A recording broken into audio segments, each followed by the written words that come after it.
Ja, sitter du där? Ja. Gör det fel? Sitter jag fel? Går det bra?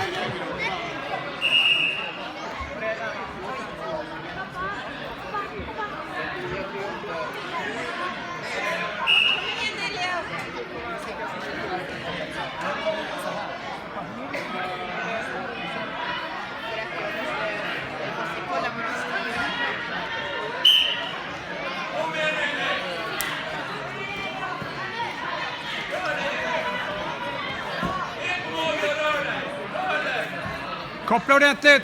Bra! Bra!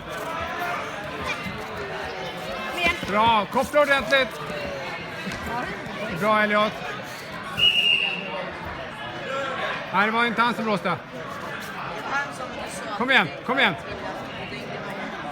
Lag på matta 2. Vi har blå segrare och det är Nils Pelén från BK Aten.